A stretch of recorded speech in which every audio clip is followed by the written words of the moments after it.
अस्सलामुअलैकुम, मेरा नाम हमज़ाबिद है और आज यूके में है एक नया दिन और नए दिन में आज फिर है एक नई सी सुबह।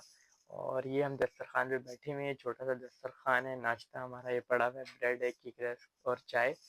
और हमारी है यूनिवर्सिटी 9 बजे, इसलिए हम सुबह-सुबह उठे हुए हैं। शिफ्ट इस हफ़्ते जुम्मे और हफ़्ते को एक साथ हैं, वो भी सुबह-सुबह की हैं, तो इस बार फिर आपको एक दफ़ा प्रॉपर सुबह की शिफ्ट दिखाऊँगा मैं। तो आज जो ब्लॉग का टॉपिक है वो ये है कि भाई मैं क्यों आया यूके, मतलब मैंने कैसे सोचा यूके आने का और क्या रीज़न है मेरे यूके यहाँ आने के। और साथ-साथ आपको बताऊँगा, अभी फ़िलहाल बस सिर्फ़ ब्रीफ़ दूँगा आपको एक, क्योंकि ये थोड़ा व्लॉग जो है ना, ये अगर एक बनाऊँगा तो बहुत बड़ा हो जाएगा, 20-25 मिनट तक चला जाएगा या इससे ज़्यादा भी, क्योंकि जितना मैं ब्रीफ़ करता जाऊँगा वो चीज़ बढ़ती जाएगी। तो आज बस आपको आउटलाइन दूँगा, फिर किसी दिन मतलब हुक जोड़ता जाऊँगा इसके साथ। जैसे मैंने पिछले व्लॉग में, आपने अगर अपने लास्ट व्लॉग मेरा देखा होगा, उसमें मैंने बताया था कि भई हर किसी की कुछ मजबूरियाँ और कुछ महरूमियाँ होती हैं, तो वो हुक आज मैं इससे जोड़ूँगा और आपको बयान करूँगा कुछ थोड़ी-सी आउटलाइन। तो वो देखने के लिए आप साथ जुड़े रहिए। बस घड़ी दूर पड़ी है, 9 बजे हमारी क्लास है, अभी यहाँ पे 8 बज रहे हैं। नाश्ता करते हैं, निकलते हैं और फिर आपसे मिलते हैं। जी, तो सबसे पहले तो मैं आपको जो है थोड़ी अपडेट देता चलूँ वेदर की। भाई साहब, सबसे बुरी वेदर कंडीशंस हैं यहाँ पे। 3 दिन पहले स्नोफॉल हो रही थी, उसके 2 दिन बाद गर्मी होने लग गई, मतलब जैकेट पहने तो पसीना आए बहुत। सनी डे चल रहे थे और आज फिर इतनी सर्दी होने लग गई है, एकदम सही फ्रीजिंग कोल्ड हो रहा है। अजीब, मतलब 6, 5, 4 बजे चला गया फिर से एकदम। कल 15 हो रहा था अभी, और फोरकास्ट में भी यही दिखा रहा था कि भाई आगे 15-14 पूरे वीक ऐसे चलता रहेगा, लेकिन फिर आज सर्दी हो गई है। खैर, बड़ा बैड जो है ना वेदर सीन है भाई, इसके साथ कोप करना बड़ा मुश्किल है। आपको कभी कुछ, अभी थोड़ी देर बाद हम जाएंगे यूनिवर्सिटी, हो सके यूनिवर्सिटी से बाहर निकलते हैं क्लास लेते साथ बारिश शुरू हो जाए। मतलब एक तो बारिश तो ऐसे होती है ना यहाँ पे कि बस पानी खुला ही रहता है। तो यही सीन है भाई, कोप कर रहे हैं, करना पड़ता है। अब तो आ गए हैं, अब तो लंबा सफर है यहाँ पे, ऐसे ही गुजारा करना है। और एक 2-3 महीने में जो है आदि हो जाएंगे इस चीज के भी। फिलहाल थोड़ी सी मुश्किल हो रही है बस, लेकिन कंटिन्यू कर रहे हैं, कोप करते जा रहे हैं साथ साथ और एंजॉय द लाइफ कर रहे हैं। तो अब अपनी बात को कंटिन्यू करते हैं, यानी कि मैं यूके क्यों आया और मतलब कैसे मेरा यूके आने का प्लान बना। Basically back in 2019, 2020 till 23-22 I was too a patriotic Pakistani. बल्कि 3-4 साल पहले नहीं, आप उससे ही पहले चले जाए, मतलब फ्रॉम चाइल्डहुड, कि भाई मैं कहता था कि मुझे नहीं जाना। जबकि ये कोई फ्लेक्स नहीं है, एक सिंपल बात कर रहा हूँ कि मेरी आधी फैमिली जो है वो यूरोप साइड होती है। मेरी बुआ लोग, मेरे चाचू जो है वो स्पेन और जर्मनी वगैरह होते हैं। लेकिन लेकिन मैंने कभी सोचा ही नहीं, मेरे पापा की, दादाबू की, मतलब काफी घर वालों की ये ख्वाहिश होती थी, सिवाय मेरी वालिदा के, कि मैं बाहर शिफ्ट हो जाऊं। लेकिन शुरू से मेरा कोई इरादा नहीं था कि मैं बाहर जाऊं। मेरे को ये होता था कि मैं बस, शुरू से एक तो था कि भाई बिजनेस करना है अपना, यहाँ पे ही कोई बिजनेस का देखना है सिस्टम और बिजनेस बनाना है, और बस। पढ़ाई में भी ठीक ठाक था, सही था, ना कोई ओवर था, मैं बहुत ज्यादा अच्छा था, ना कोई बहुत ज्यादा लो पे था। बस पापा खुश थे, मामा खुश थे, घर वाले खुश थे, सब के सही है, सही पढ़ने वाला बच्चे। तो और उसके बाद जो है मेरा प्लान था बिजनेस करने का। लेकिन बस हालातों वाकयात ऐसा टर्न लेते हैं कि आपको ना चाहते हुए बातों का ऐसे फैसलों से गुजरना पड़ता है ना, जो कि काइंड ऑफ, देखें, मुसलमान को जो है रिग्रेट नहीं होना चाहिए अपने फैसलों का, लेकिन इंसान है, इंसान के दिल के अंदर रिग्रेट या वो नहीं आएगा तो फिर जो है किसके अंदर आएगा।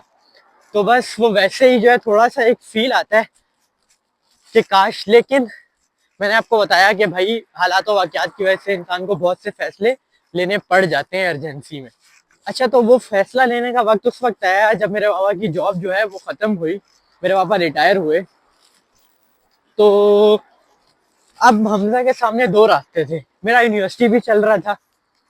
हमारे हाथ, बेशक अल्लाह की बेहतरी होती है, हर चीज में अल्लाह की बेहतरी, अल्लाह ने हमें ऐसा ऐसा नवाज रखा है कि मैं कहता हूँ कि वो कहते हैं ना कि you are having someone's dream life. वैसे निज़ाम अब तक भी हैं, तब भी थे, हमेशा रहेंगे भी और आगे भी रहेंगे, चाहे हम ऊंचाई पे हो या नीचाई पे हो। ठीक है, हमेशा अपने से नीचे देखेंगे तो खुश रहेंगे। लेकिन अब मेरे सामने जो फैसला करने के लिए वो दो चीज़ें थी। मेरा यूनिवर्सिटी भी चल रहा था, मैंने यूआईटी में एडमिशन लिया हुआ था, one of renowned universities from Karachi, और सेमेस्टर 1 हो चुका था वहाँ पर।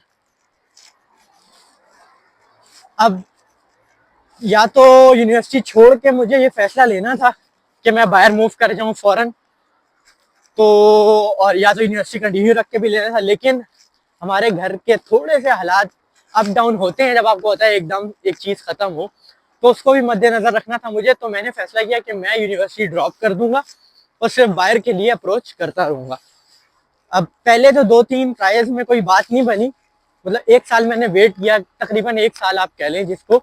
उसमें मैंने कोई छोटी मोटी जॉब्स और ये वो चीज़ें और फील्ड वर्क एक्सपीरियंस जो है ना वो गेन किया बस, और काम किए, 1-2 ब्रांड रन किए, क्लॉथ वगैरह के, क्लॉथिंग वगैरह की, सब ऐसी चीज़ें। तो अब उस वक्त ये फैसला जो है ना मैंने ले लिया कि भाई अब मतलब मेच्योरिटी एकदम इंसान को हिट करती है ना, जब इंसान सारी चीज़ें इर्द गिर्द से हर चीज़ देखता है अपनी और हर चीज़ को एनालाइज करता है, तो एक मेच्योरिटी हिट आपको पड़ती है। तो बस जब वो मेच्योरिटी लेवल, वो पॉइंट हिट किया, मैंने अपने इर्द गिर्द देखा, तो ये सोचा कि क्या अगर मैं अपने ख्वाब थोड़े से दबा दूं, क्या अपनी ख्वाहिशात थोड़ी सी कम कर दूं, और आगे जाके अगर मौका मिले अपनी ख्वाहिशात, अपने ख्वाबों को पूरा करने का, कर लूं। लेकिन अगर मैं यहाँ से निकल जाऊंगा तो मेरे घर वाले थोड़ा सा सवर जाएंगे, मेरी थोड़ी सी एजुकेशन अच्छी हो जाएगी। देखो अभी भी मैं एजुकेशन लेने आया हूँ, एजुकेशन परस्यू करने आया हूँ, मेरी डिग्री जो है वो बैचलर्स ऑफ साइबर सिक्योरिटी है। लेकिन मेरा कोई इरादा नहीं है फील्ड वर्क का फिलहाल, मेरा इरादा बिजनेस वगैरह की तरफ ही है। यानी अगर मैं फील्ड वर्क करूंगा अभी तो कुछ वक्त के लिए करूंगा, चीजें सीख रहा हूँ मैं बेशक, लेकिन मतलब मेरा जॉब का कोई ऐसा इरादा नहीं है जिसको कहते हैं ना फिक्स। तो मैंने ये सोचा कि अगर मैं यहाँ से निकल जाऊंगा, इस सर्कल से बाहर चला जाऊंगा, तो मैं अपने घर वालों को थोड़ा सुख प्रोवाइड कर सकूं, अपने बहन भाइयों के लिए अच्छी चीजें बना सकूं आगे। जाहिर सी बात है, क्योंकि बड़े बेटे से और बड़े भाई से ही उम्मीद होती है, बहन भाइयों को भी और माँ बाप को भी बड़े बेटे से ही उम्मीद होती है। तो फिलहाल बस ये कुछ रीजंस थी, और वो इस बात, मुकम्मल बात को जो है ना मैं ऐसे सम अप करना चाहूँगा कि वो जाकिर खान है, उसने जो है एक इंटरव्यू में वसीम बरेलवी साहब ने उनका एक शेर कहा था कि घर का आंगन कुछ दे नहीं पाता, ऐसे ही कोई सफर में नहीं होता। तो इससे जो है सम अप होती है मेरी पूरी कहानी कि मैं क्यों यहाँ आया, और इसी से ही वो मेरा हुक भी जुड़ जाता है पूरा। महरूमियाँ और मजबूरियाँ इंसान को जो है वो आगे पीछे इधर उधर कहीं ना कहीं ले ही जाती हैं अपने सर्कल से बाहर। वरना कौन चाहता है यार अपना घर छोड़ना, कौन चाहता है अपनी माँ को छोड़ना, अपने बाप को छोड़ना, और अपने बहन भाइयों में से उठ के आना, अपने घर वालों में से उठ के आना। बाकी रिश्तेदारी तो चलो ठीक है फिर भी, लेकिन फिलहाल बस यही सारे रीजन से जिनकी वजह से मैं यहाँ हूँ, सॉरी, जिनकी वजह से मैं यहाँ हूँ। और वो बच्चा आ गया था पीछे, तो मैं बिल्कुल जो है मगन था आपसे बात करने में कि ये देखो, तो आपने पिछले क्लिप में देखा वो असल में वो बच्चा आगे आ गया था। भाई ये अपने बच्चों को स्पेस प्रोवाइड करते हैं प्रॉपर ग्रो करने के लिए, और हम वहाँ पर साइड्स पे जो है टायर लगा के दे देते हैं कि गिरे तो बजाय। मैं उस दिन हम सिटी सेंटर में थे, वहाँ बच्चा गिरा, कोई हल्ला गुल्ला नहीं हुआ, हमारे वहाँ तो कोई बच्चा को हो हाँ ही बोलना शुरू हो जाती है, कुछ भी नहीं हुआ। बस जाके देखा उन्होंने, खड़ा किया उसको, दोबारा साइकिल पकड़ा दिया, चल गया। खैर ये छोटी ये भी चीजें अच्छी हैं यहाँ पे बहुत। और बस यही मेरा ब्लॉग पूरा जो है पूरे तरीके से यहाँ समाप्त होता है। मैंने तकरीबन अपना हर एक सिनेरियो जो है वो ड्रॉ कर दिया है कि ये मेन हाईलाइट थी, मेन वजह थी आने की। बाकी ब्रीफ में डिस्कशन हम करेंगे किसी दिन फिर इंशाल्लाह। अभी फिलहाल यूनिवर्सिटी आने लगी है, यूनिवर्सिटी पहुंचते हैं, अपनी क्लासेस लेते हैं, और बस यही था आज के लिए। अच्छा, तो इस नोट के साथ मैं अपना व्लॉग एंड करता हूँ यहाँ पर। आज व्लॉग में एनर्जी थोड़ी सी लो फील हो रही होगी, लेकिन बस आई ट्राइड माई बेस्ट कि भाई मैं अच्छे से अच्छा कर सकूँ। कभी होता है, कभी अप एंड डाउन आ जाता है, तो आप थोड़ा सा बेयर करें मेरे साथ, ठीक है। तो आपसे मुलाकात होगी इंशाल्लाह नेक्स्ट व्लॉग में। तब तक हंसते रहें, मुस्कुराते रहें, मुझे अपनी दुआ में याद रखें, मैं आपको अपनी दुआ में याद रखूंगा। अल्लाह हाफिज, पीस आउट।